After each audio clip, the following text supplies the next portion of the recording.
Today, I want to share a story that haunts me, a tale that chills the soul and makes you question what lurks in the shadows. It's a story I heard from my friend Ethan, who once went on a camping trip with a group of his closest friends. They returned home, but not as the people they once were. What they encountered in those woods, it changed them forever. It was supposed to be a fun trip, 8 friends, a secluded campsite, and a weekend away from the chaos of the world. Ethan, Jake, Lily, Max, Mia, Emma, Sam and Tom, all of them eager for a break from their lives. They drove to a remote campsite deep in the heart of an ancient forest. The place was isolated, surrounded by towering trees that seemed to whisper in the wind, and a chilling silence that felt almost unnatural. The kind of silence that clings to your skin and makes you aware of every movement around you. They arrived just before dusk, and despite the eerie quiet, they were excited. They set up their tents, made a fire, and laughed under the fading sunlight. But something about the air felt heavy, thick with an unseen presence. As the night settled in, the forest around them seemed to come alive with strange, unsettling sounds. The crackle of the fire was the only comfort, but even that felt distant. Ethan said the night began to unravel when Mia went to the edge of the campsite to use the restroom. She came back, pale as a ghost, her hands trembling.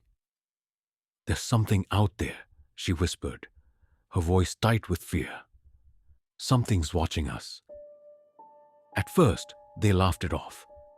Maybe she'd imagined it. Maybe it was just the dark playing tricks on her.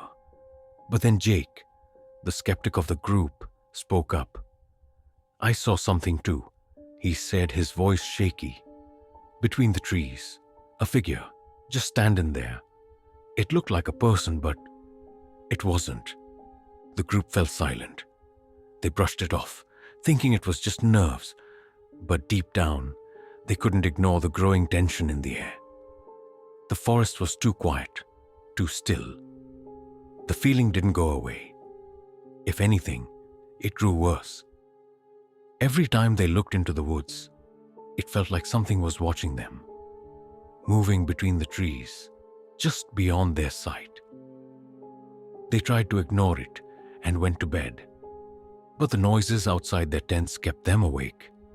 Footsteps in the dirt, the sound of something dragging along the ground, faint whispers carried on the wind. Ethan said the worst part was when they woke up the next morning. They hadn't slept a wink, but they tried to shake off the unease. They decided to hike to a nearby lake. The day started off beautiful, with the sunlight filtering through the trees. But that strange feeling still lingered, like a shadow just out of reach. But it wasn't until they reached the lake that things took a darker turn. Max was the first to notice it. "Did you hear that?" he asked, his voice low. The others stopped, listening carefully. At first, there was nothing, just the sound of the wind in the trees. But then, in the distance, a faint voice echoed, almost like someone calling their names. But there was no one around. The group tried to laugh it off, but none of them could shake the feeling that something was wrong. Then, as they stood by the lake, something caught Lily's eye. "There," she said, pointing toward the tree line. The others turned to look.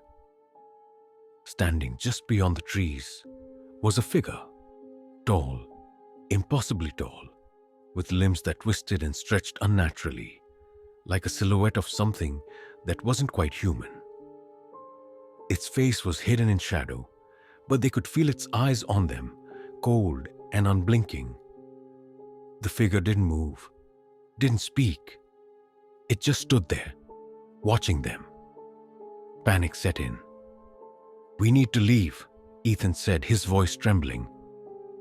But before they could pack up, The figure disappeared as quickly as it had appeared, vanishing into the woods without a sound. That's when the terror really began.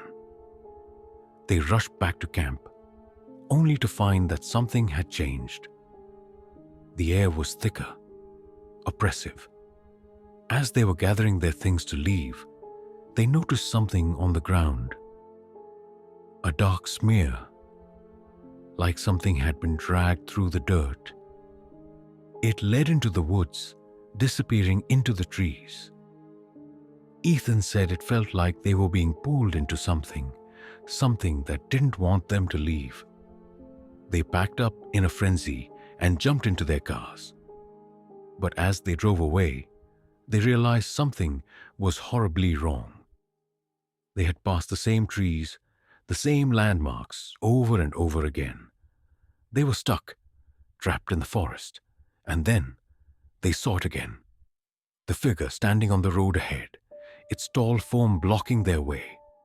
They swerved to avoid it, but when they looked in the rearview mirror, the figure was gone. The road twisted, the trees closing in around them. They tried to turn around, but the road seemed to loop, repeating itself, stretching on in endless circles. No matter which direction they drove, they were right back where they started. They were lost, but it wasn't just the forest that trapped them. One of the cars came to a halt with a flat tire. Desperate to find help, they pulled into a small gas station. The old man behind the counter took one look at them and told them, "You don't want to be here after dark. Leave the woods before nightfall. Strange things happen here. Things that follow you." But they didn't listen. They had no choice but to camp out near the station, hoping to get some sleep. That night the terror escalated. As they sat in their tent, the lantern flickered erratically, casting strange shadows on the fabric. Sam was the first to notice the figure outside. Its shape was faint, but it was there, watching them. Then the shadows grew, twisting, stretching, forming into something else. A spindly, grotesque shape pressed against the tent. The long, clawed hands scraped against the fabric. Suddenly, the air was filled with an inhuman scream, so loud, so bone-chilling. It felt like the very ground was shaking. The scream surrounded them, coming from all directions. It was as if the forest itself was alive and angry. They scrambled to pack up, but as they reached the car, they heard it again. The unmistakable sound of footsteps dragging through the dirt behind them. Just as they thought they were escaping, one of the cars broke down again.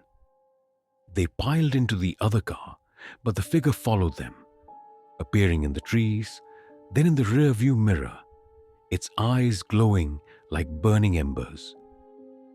No matter how fast they drove, it was there, always watching, always following. The headlights cut through the endless darkness, but the road never seemed to end.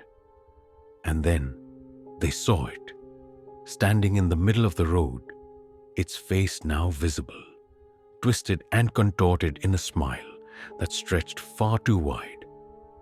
They swerved to avoid it, and when they looked up, they realized they were right back at the campsite. Terrified, they spotted a police patrol car ahead. They rushed toward it, their hands shaking as they explained everything to the officers.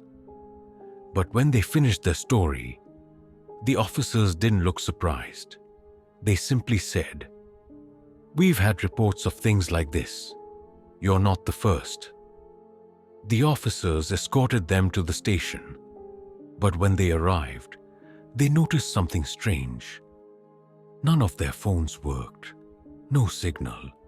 They were completely cut off. Inside the station, Ethan saw something that made his blood run cold.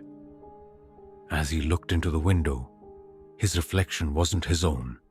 It was the figure, standing right behind him, staring at him through the glass. Before he could scream, the glass shattered, the lights went out, and the power cut off, plunging them into darkness. The last thing Ethan remembers is seeing the figure standing outside the station window, staring at them. And then everything went black. When they woke up, they were alone. The officers were gone. No one else was around. A week later, they returned home. But they were different. Quiet, distant. No one talked about the trip. No one spoke of what they'd seen in the woods. But they all felt it. An ever-present unease. A constant fear of something watching, waiting. The figure didn't stay in the woods. It followed them home. And now, as I tell you this story, I can't help but wonder, what happens when you encounter something so unnatural, so wrong, that it follows you, even after you leave? I don't know if we'll ever get the answers, but I do know this. Some shadows never fade. They follow you, watch you, wait for the right moment to return. If you've ever had a similar experience, one that you can't explain, one that chills you to your core, let us know. We'd love to hear your stories. And if you enjoyed this one, don't forget to like, share, and subscribe. Stay tuned, because the next story might just be the one you wish you hadn't heard. Until next time, stay safe and always be wary of the things that follow you. They might be closer than you think.